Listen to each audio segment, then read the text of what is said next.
Teste de som, Benê Barbosa.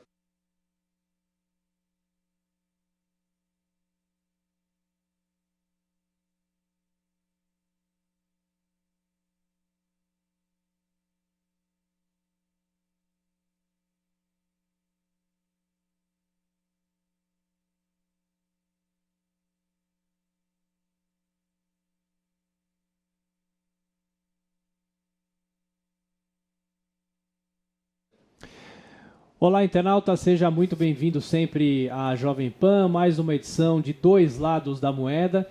E hoje o nosso assunto é um assunto muito polêmico, um assunto que rende muita discussão. Aqui no Brasil teve até referendo e, claro, o nosso gancho, o ataque do último fim de semana nos Estados Unidos, quando um homem armado fez reféns em uma boate de Orlando. E para fazer esse debate importante aqui na Jovem Pan, aliás, nós contamos sempre com a sua participação, as suas perguntas, vá mandando as suas perguntas aqui pelo Facebook mesmo. Aqui ao meu lado esquerdo, o Benê Barbosa, presidente do movimento Viva Brasil, autor do livro Mentiram para mim sobre o desarmamento. Muito obrigado, boa tarde, obrigado pela sua gentileza. Boa tarde, eu que agradeço essa oportunidade. Um grande abraço para todos. E aqui ao meu lado direito, o Martim Almeida Sampaio, advogado e presidente da Comissão de Direitos Humanos da OAB de São Paulo. Doutor, obrigado, boa tarde. Boa tarde, Thiago, boa tarde, Benê, boa tarde a vocês de casa que estão nos vendo, nos seguindo, nos escutando. E obrigado por essa oportunidade de poder debater com uma pessoa de tão alto nível, tão alto gabarito que é o Benê. Benê, eu começo perguntando, depois de mais um caso de violência nos Estados Unidos, mas a gente sempre pode puxar esse debate aqui para o Brasil também.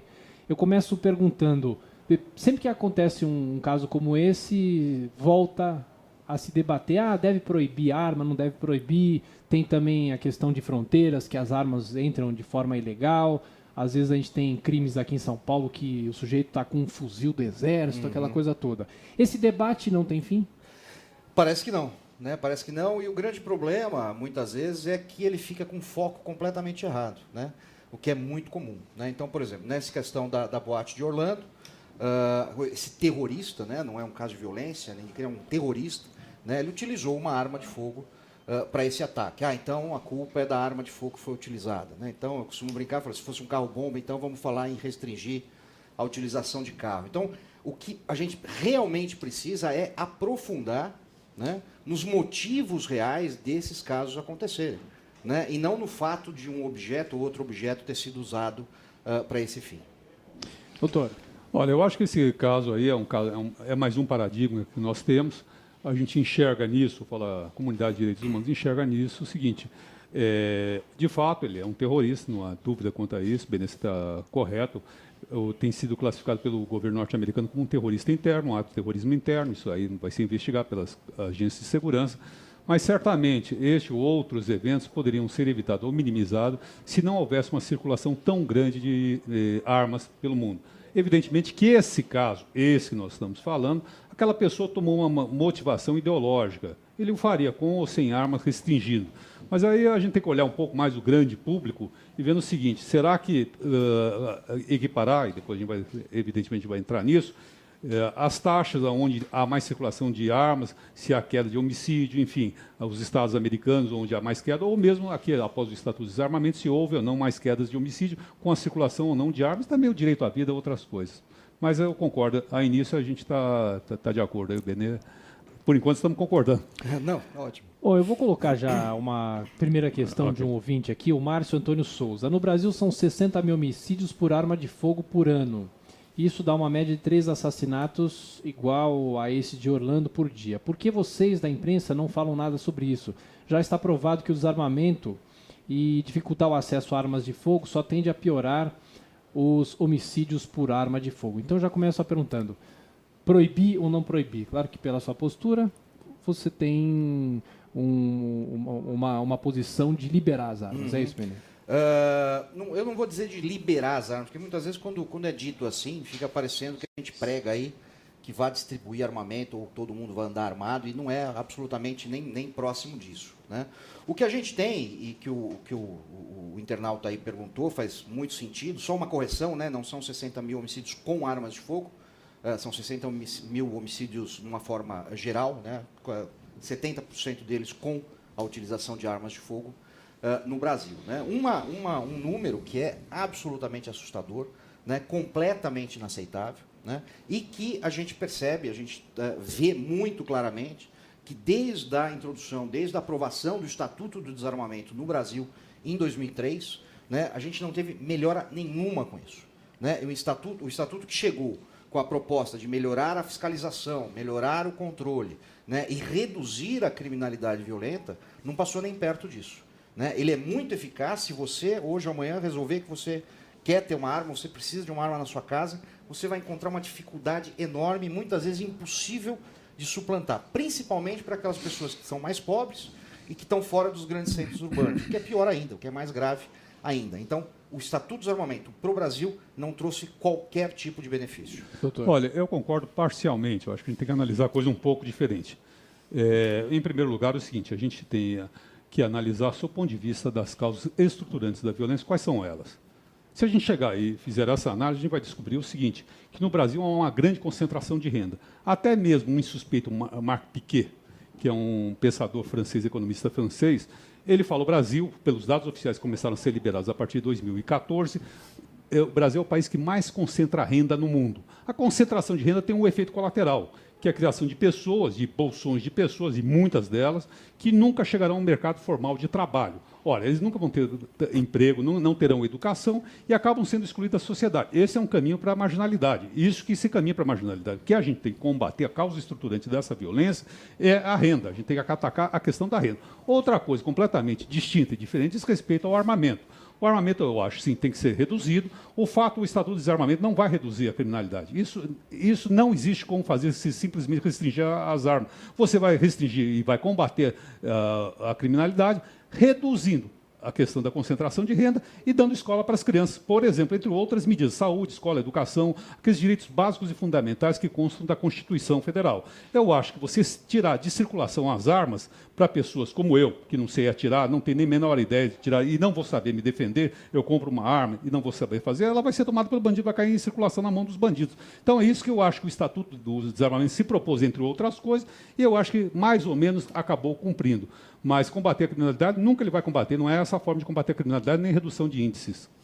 Eu só discordo na questão econômica, de concentração de renda, e eu acho que a gente tem um exemplo muito bom no Brasil, né, que contesta essa vertente, que é uma vertente surgida da década de 60, 70, de que a concentração de renda ou o excesso de concentração de renda na mão de poucos, com bolsões de pobreza, acaba trazendo a criminalidade. Primeiro que eu acho essa ideia um tanto quanto preconceituosa, né? Como se o pobre estivesse mais disposto a cometer crimes, né? Simplesmente pelo fato de ser pobre. E nós temos no Brasil uma região, que é o Nordeste, que foi a região que nos últimos anos mais se desenvolveu economicamente, que houve uma melhora na distribuição de renda, e a gente não vai discutir se isso é graças a bolsas e assistencialismo, etc., mas de fato realmente aconteceu. Também é a região no Brasil onde há o menor número de armas legalizadas, isso dados da própria Polícia Federal, e foi exatamente na região onde a criminalidade, principalmente a criminalidade violenta, os homicídios, explodiram no Brasil. Né? Então, todos esses caminhos, óbvio, precisam ser discutidos. Agora, você simplesmente dizer, não, a pobreza traz criminalidade, eu continuo vendo com um enorme preconceito. Não se trata de preconceito, não é enfrentar a realidade, que é o seguinte, onde você tem concentração de renda e você não tem acesso ao mercado de trabalho, você cria uma classe social que Marx, em 1848, denominou o lupenproletariado, pessoas essas que nunca vão enfrentar o mercado de trabalho formal, que por gerações estão vivendo a rua, que não têm alternativas, e aí acabam tendo um contato muito próximo com a criminalidade. Isso é uma causa estruturante. O que não quer dizer, por exemplo, que pessoas advindas da classe média e outras classes sociais possam delinquir. Esse é o outro caminho. Mas, certamente, você aliar causas estruturantes da miséria, e eu falo miséria endêmica, que é o caso do Brasil, onde você tem 120 mil pessoas que dominam mais de 80% da renda nacional, e outras 20% que são a classe média dominam os outros 20%, e 200 milhões de pessoas que vivem consideradas classe média que ganham mais de R$1.000 por mês. Então, outras pessoas que vivem abaixo da linha da miséria, é claro que você vai ter bolsões de pessoas que não têm alternativas. Não é ser preconceituoso, não é dizer a pessoa é pobre, ela vai caminhar para a criminalidade. Isso seria ir contra tudo que eu acredito na minha vida e tudo que eu lutei desde garoto na minha vida. Agora, e entender que a miséria é um fator estruturante componente da violência, isso sim, não tenho a menor dúvida disso aí. Isso eu não tenho a menor sombra de dúvida da pessoa que não tem oportunidade de estudar, não tem oportunidade de frequentar boas escolas públicas, eu digo, que antigamente, no meu tempo, ir para a escola pública era um sinônimo de você poder ter uma boa carreira. Você pode perguntar, não sei a sua idade, mas eu posso dizer pela minha idade, pela minha faixa etária, todo mundo sabe disso. Agora, se você está afastado do mercado formal de trabalho, está afastado do mercado da educação, saúde, lógico que você vai delinquir. Os índices de delinquência nos bairros periféricos de São Paulo são maiores que aqui no centro. Discordo mais uma vez, né? Primeiro que utilizar Marx, né, já é algo absolutamente complicado, né? Mas não vou entrar nessa discussão, até porque eu acho que nossa discussão aqui não seria, ou não deveria ser, ideológica, mas sim a gente se concentrar na questão do desarmamento e das armas de fogo, né? Mas continuo dizendo, né, o que você vai ter nesses bolsões é uma porcentagem muito semelhante de pessoas que escolhem delinquir, que escolhem o caminho da criminalidade, muito semelhante aos bairros mais ricos, mais abastados. A diferença é que quem está nesses bairros mais ricos, ele vai usar o seu cabedal de conhecimento, o seu instrumentário para o tipo de crime que ele vai escolher. Ele não vai colocar um fuzil no ombro e sair desfilando pelo condomínio para tomar a boca de fumo da outra pessoa. Não, ele vai fazer gestão fraudulenta, ele vai fazer corrupção ativa, corrupção passiva, né? Ou seja, ele vai cometer uma série de crimes de acordo com aquela posição social que ele se encontra. Agora, em bairros mais pobres, com uma concentração muito maior, essa pouca porcentagem que escolhe cometer o crime, comete crimes violentos, e aí aparece no noticiário, aparece na televisão, mostrando uma falsa ideia que há mais criminosos nessas regiões. Tem aqui a pergunta do Fábio Rodrigues, que eu já passo para o Dr. Martim, depois o Benê fica à vontade para comentar, e aliás é a opinião de muitos ouvintes aqui. Eu quero uma arma para me defender. As pessoas pensam o seguinte, já que o poder público, a segurança pública, ninguém consegue combater os bandidos, então eu quero uma arma para me defender. O que o senhor pensa sobre isso? Como é que o senhor rebate isso? Eu rebato dizendo o seguinte, qual é o nome do... É o Fábio Rodrigues. Fábio e tem Rodrigues. Outros ouvintes também que vão nessa mesma linha. Eu compreendo isso, eu compreendo, mas eu acho que você deve guardar seu dinheiro e gastar seu dinheiro, investir seu dinheiro em coisas melhores do que uma arma. E você deve forçar, através de uma ação política, organizada, que a segurança pública funcione efetivamente. Se hoje nós temos uma polícia militar do Estado de São Paulo, que é uma polícia altamente preparada, ninguém tem dúvida disso, você pode ter críticas à polícia, mas não diga que são incompetentes, não são. É altamente treinada, é altamente preparada. Elas são mortas por marginais.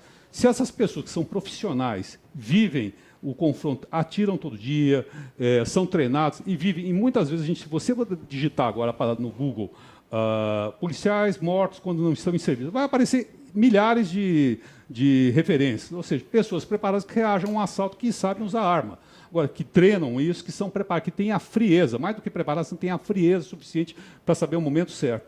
Essa mesma polícia aconselha você, não tenha arma. Essa mesma polícia de São Paulo, qualquer autoridade policial com responsabilidade vai dizer a você, não use arma que você não sabe usar. A gente não sabe usar, então você vai fornecer para aquele criminoso uma arma e vai colocar, sobretudo, ainda que você não faça isso, sobretudo você vai colocar em risco sua vida, que é um bem muito precioso.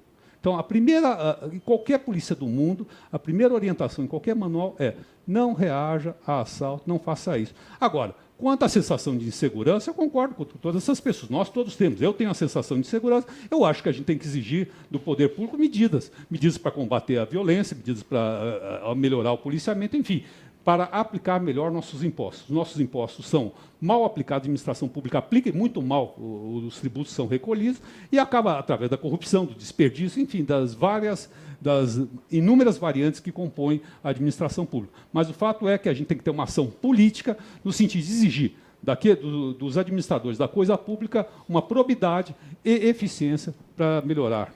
Bom, vamos lá. Primeiramente, essa ideia de que a polícia de São Paulo, ou qualquer polícia brasileira, é altamente capacitada na utilização de armas de fogo, não é verdadeira. Bom, né? Aí fica por sua conta. Por minha conta não, isso aí eu tenho... Né? Nós temos uma deficiência gigantesca no treinamento com armas de fogo na polícia, não só de São Paulo. A polícia de São Paulo ainda é a menos grave, mas nós temos aí estados onde um policial é treinado com 50 tiros. No momento que ele se forma, ele nunca mais atira, né? Segundo, você tem policiais que morrem ao tentar reagir ou ao reagir? Tem policiais. Mas há uma leva gigantesca, milhares de policiais que escapam todos os anos de morrer porque estavam armados, reagiram e saíram ilesos. O problema é que isso não vira notícia. E aí fica parecendo que a arma nunca serve para a defesa. Né? Terceiro ponto, essa ideia do não reação é uma ideia completamente falaciosa e perigosa. Por quê? Por quê? Eu explico. Pelo seguinte, quando eu digo para você, eu, Estado, digo, olha, não reaja, porque senão você vai morrer. O que eu estou fazendo não é defender você. O que eu estou fazendo é justificando o bandido. O que eu estou dizendo na cabeça do bandido é o seguinte, pô, se o próprio policial, se o próprio delegado, se o próprio secretário de Segurança Pública disse que você não pode reagir, como assim você reagiu para mim? Pum, eu te mato. Como aconteceu há pouco tempo atrás na Bahia, onde um marinheiro foi assassinado a facadas, e o criminoso, ao ser preso, primeira coisa que ele disse foi, todo mundo sabe que não se deve reagir. Ele reagiu, matei mesmo. Então a gente precisa tomar muito cuidado com esse então, discurso. Sua recomendação é reagir? De forma nenhuma, eu disse isso. Não, estou perguntando. Ah, ok. Eu estou falando. A minha recomendação, a recomendação que eu sempre digo, é analisar a situação e fazer o que for necessário naquele momento que você acredita que é a melhor forma de sair vivo naquela situação. Sim, às vezes é entregar o seu relógio, é entregar o seu carro, às vezes pode não ser, porque você pode, com isso, não garantir que você vai escapar vivo. A verdade é essa. Em última instância, se eu quero uma arma, eu tenho treinamento para isso, eu tenho capacidade psicológica para isso, que são quesitos adotados pela lei hoje, você é obrigado. Só vai conseguir comprar uma arma de fogo quem comprovar efetivamente que sabe utilizar aquela arma de fogo. Mesmo que, e não é verdade, mesmo que com isso eu trouxesse mais risco para mim, ninguém tem nada a ver com isso. Muito menos o Estado, que é absolutamente incompetente para defender qualquer um de nós. Aliás, não existe Estado no mundo que seja capaz de defender 24 horas por dia um cidadão. Mas, Benê, doutora, tem muitas perguntas aqui. Por exemplo, o Marcos Guilherme fala sobre as fronteiras, né, que as armas entram pelas fronteiras e as armas acabam abastecendo não só os bandidos, mas também muita gente que quer se defender e não tem capacidade de fazer um curso. Enfim, essas pessoas conseguem armas, né, doutor? Fique à vontade para esse debate. Hoje nós temos um gravíssimo problema de circulação de armas ilegais no país, né? E não é só no Brasil, né? Não é só no Brasil, você tem isso em todos os países da América do Sul, praticamente na América Latina inteira, Estados Unidos, México, e praticamente todos os outros países, né? Por quê? Porque o criminoso ele vai procurar uma forma e ele vai conseguir uma forma de se armar, né? E não precisa ser necessariamente com armas de fogo, mas ele consegue. É contrabando, é desvio, é fabricação. Agora fecharam, a semana retrasada, fecharam uma fábrica de submetralhadoras em Belo Horizonte, tá? Que estavam sendo fabricadas e vendidas aos criminosos, né? Tem uma cena de um rapaz roubando um celular dentro da estação de trem usando uma submetralhadora, para você ver como está a circulação ilegal. Por quê? Porque o foco, como eu disse, continua errado. Né? A polícia, mesmo se empenhando em retirar de circulação essas armas e apreender essas armas, ela está enxugando gelo. Porque ela prende o cidadão aqui, apreende a arma dele, uma semana depois ele está na rua e vai procurar armamento, e vai conseguir armamento, e vai conseguir continuar se abastecendo.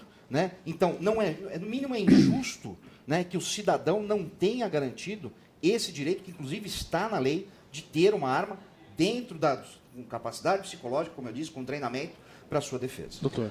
Eu acho que é um contrassenso. Se ele diz, não sou eu, que o Estado não tem capacidade para prover nossa segurança, esse Estado vai ter capacidade para testar que eu tenho capacidade psicológica e manuseio de arma, porque eu vou ter que ter o Estado para liberar o uso de arma. Então, mesmo o Estado que não tem capacidade para me defender, é aquele Estado que diz para mim que eu posso usar arma para me defender, que eu tenho condições psicológicas. Isso é uma falácia, eu não acredito nisso. Desculpe, o seu discurso em relação ao Estado, também eu não acredito. É uma visão ideológica, respeito, a gente está numa democracia, essa é a beleza da democracia, a gente não concordar, porém se respeitando, evidentemente, mas é um discurso liberal, é um discurso que leva em conta que o Estado está falido e o Estado não vai fazer nada por nós.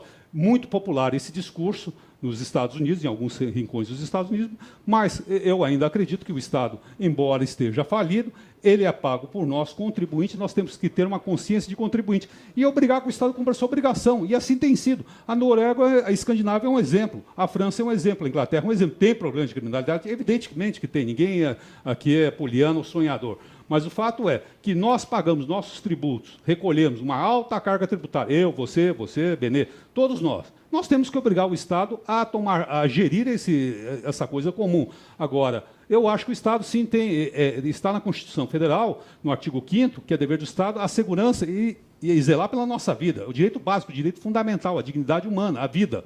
E como que... O Estado é garantidor individualmente da sua segurança? Ele deveria ser. Se não é uma falha dele. Se não é uma falha dele. Mas o entendimento do STF quanto a isso não é esse. Não, esse é o seu entendimento, sua interpretação. Não. Está no STF. Não está não. Está na Constituição. Tribunal de Justiça. Bom, vamos discutir no campo do direito, a gente discute. Tribunal de Justiça do Rio Grande do Sul. Então vamos discutir a decisão da Organização dos Estados Americanos, da Corte Interamericana de Direitos Humanos. Não, estou falando. Não, a gente está discutindo. Não, eu estou falando. Não, a gente está discutindo Constituição. Veja, uma coisa é teoria, doutor. Uma coisa é teoria, outra é a prática do cidadão que está morrendo na rua, que está morrendo em casa. Você está correndo da teoria. Você falou da teoria. Não. Eu estou vindo para a prática. Não, você fugiu da teoria. Você falou. Estou vindo para a prática. Você falou do STF, eu quis discutir no plano constitucional, que eu acho que não é aqui o. Mas eu discuto. Dizendo na prática. Na prática a gente discute, eu estou discutindo. Na prática, os você fugiu da discussão teórica. Não, deixa, por gentileza. Na prática, os tribunais de justiça do Brasil não provêm sentenças favoráveis àqueles que recorrem pedindo ressarcimento. Me diga um caso concreto. Tribunal de Justiça do Rio Grande do Sul. Um rapaz assassinado por um egresso, por um fugitivo da Justiça do Rio Grande do Sul, foi assassinado. A esposa dele entrou com ação contra o Estado, pedindo indenização, porque o Estado deveria garantir que ele estava preso. Deixa eu acabar. Isso aí foi negado, dizendo que o Estado não tem obrigação e é incapaz de proteger individualmente cada cidadão brasileiro. Agora fala. Agora eu posso falar. Eu acho que o senhor está desatualizado, não conhece o nosso direito para falar dessa forma. Desculpe, eu acho que o senhor não conhece. Primeiro que não tem caráter vinculante. E mais, vou dizer mais.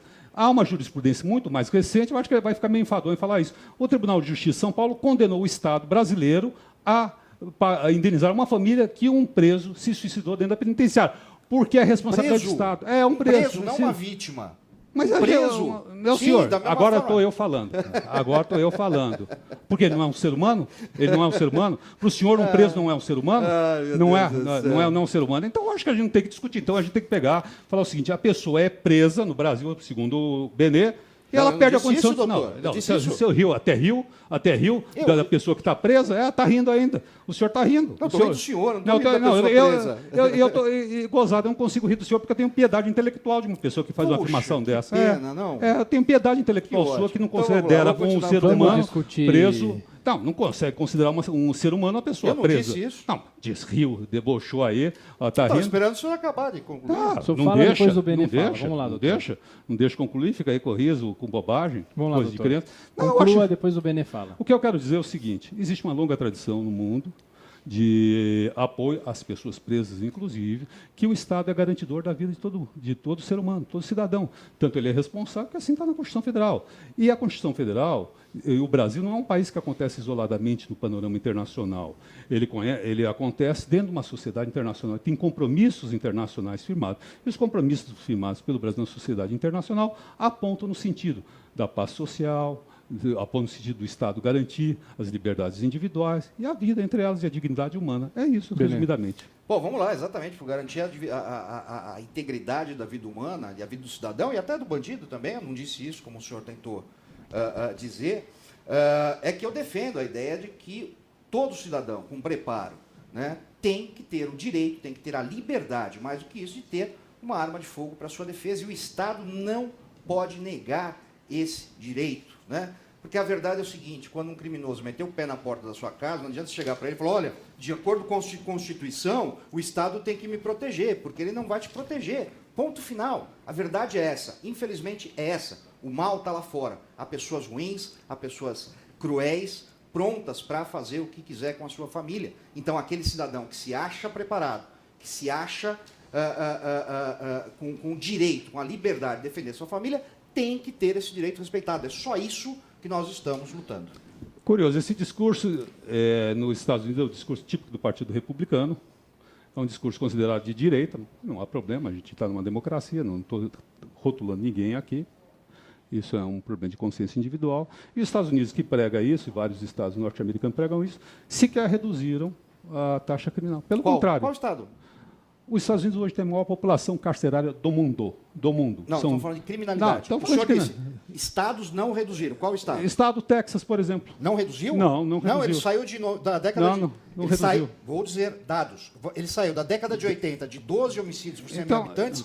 Hoje tem 4,8 homicídios. Isso não é redução? De quem que são? matemática é essa? Texas? Que matemática é essa que tem 2 milhões que não leva em conta, tem 2 milhões de cidadãos presos norte-americanos nas cadeias? 2 milhões de bandidos presos pagando suas penas por 2 milhões, e a população armada. 2 milhões, muito bem. Então, houve redução de criminalidade? Não, eu acho que a tese não funciona. Houve 2 milhões presos? Houve. 2 milhões é a maior população do mundo? Houve? Está ótimo isso, eles cometeram crimes. Está ótimo. Está ótimo. Será que a sociedade está bem isso? Se eles cometeram um crime, eles têm que estar presos. Por isso que reduziram o número de estupros, desabou no Brasil, o número de... No Brasil não, nos Estados Unidos, o número de homicídios desabou nos Estados Unidos nos últimos 20 anos. E, obviamente, a população carcerária subiu porque os bandidos estão sendo presos. Diferente do Brasil, que continua com essa leniência com bandido, nessa visão marxista de que bandido é um coitadinho, uma vítima da sociedade, ou seja, é minha vítima, sua vítima, é vítima do seu pai, da tua mãe, aquele que ele ataca. Né? E a gente continua, exatamente por esse discurso que o doutor, isso com todo respeito, com esse discurso marxista de esquerda que o doutor propõe, que a gente chegou Mas até lá aqui eles não com 60 falham nas homicídios. fronteiras também? Falham, lógico que falham. Nenhum país do mundo não falha na fronteira. Até a Inglaterra, que é uma ilha, não consegue impedir 100% das armas entrando ilegalmente. Nós temos a França, que tem uma restrição gigantesca para armamento, para circulação de armamento, aonde sequer tivemos essa noite 2 policiais assassinados a facadas, porque o policial lá ele não anda armado fora do serviço dele. Né? E você teve lá o ataque ao Bataclan, com mais de 100 mortos, né? O ataque com terroristas, mais uma vez, muçulmanos, atacando, utilizando fuzis de assalto AK-47 contrabandeados da Bélgica. Né? Então, não existe país que consiga fechar sua fronteira. Graças a Deus que esse discurso, já que ele rotulou meu discurso de marxista, só posso opor seu discurso de direita, não gostaria de falar isso, é de direita, é conservador. E é um discurso de direita, conservador, cujo ápice foi Adolf Hitler, que resultou na morte de 70 milhões de pessoas. Sim, nas bonzinho era guerras. Marx, com 100 milhões de mortos. Bonzinho é campo de concentração, foi bom campo de Hitler concentração. não era de direita, doutor, desculpa, não Partido era. Socialista Alemão. Não era de direita. Então, Hitler era comunista. Não, ele era de esquerda. Não, era de esquerda. Partido Trabalhista Socialista Alemão. O senhor, tá certo. O senhor precisa ir... Eu acho que eu sugeriria que o senhor estudasse um pouco mais, porque você vai passar vexame ao falar um tipo de coisa desse nível. Veremos. Mas tudo bem. Eu acho que esse discurso de direita, de extrema-direita, que a violência resolve tudo, vamos matar, como você está superado. Isso foi superado em 1948, primeiro em 1945, com a derrota de pessoas que pensam e políticos que fazem desse gênero. E depois com a Declaração Universal dos Direitos dos Homens, que foi em 1948, que são a Declaração de Direitos Humanos de 10 de dezembro, que elevou o homem à questão principal da história. Então, esse discurso taxar marxista aí fazia muito, dava um pouco de pânico na ditadura. Na ditadura, quando tinha pessoas que serviam a ditadura, eram lacaios da ditadura, acusavam os outros, você é comunista, você é isso dava medo. Agora a gente está na democracia. Se eu fosse marxista, eu falaria, não teria o menor medo de falar isso. Mas agora isso aí é taxação, é rótulo bobo. Claro. Isso aí já passou. Isso aí, isso Desde a queda do Muro de Berlim, exatamente. Isso assustava. Cuba, Venezuela, isso assustava. Esse seu discurso assustava. São regimes conservadores. Esse é o discurso.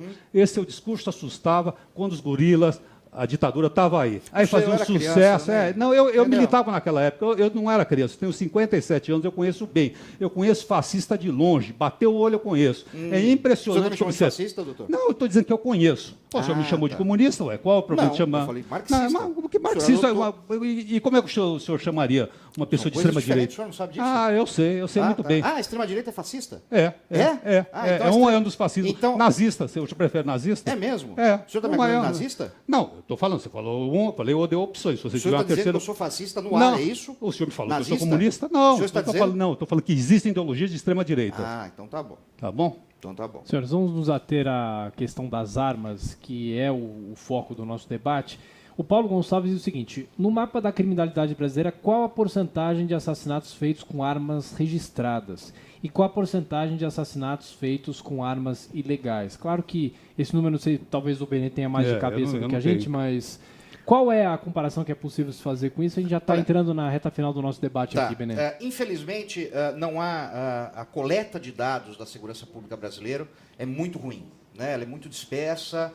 não há um padronizamento entre todas as secretarias de segurança. Né? Para vocês terem uma ideia, até homicídios são catalogados de formas diferentes. Né? Então você tem lugares aí, Secretaria de Segurança, que está catalogando o homicídio como encontro de cadáver, morte a esclarecer, exatamente para jogar para baixo o número real de homicídios. Então a gente não tem esse dado. O que a gente sabe, obviamente, por entrevistas e conhecer bem o meio, é que o número de armas utilizadas em homicídios, em crimes realmente, de armas registradas é ínfimo, é numericamente desprezível. Né? A maioria, obviamente, são de armas ilegais que estão na mão da criminalidade. Doutor.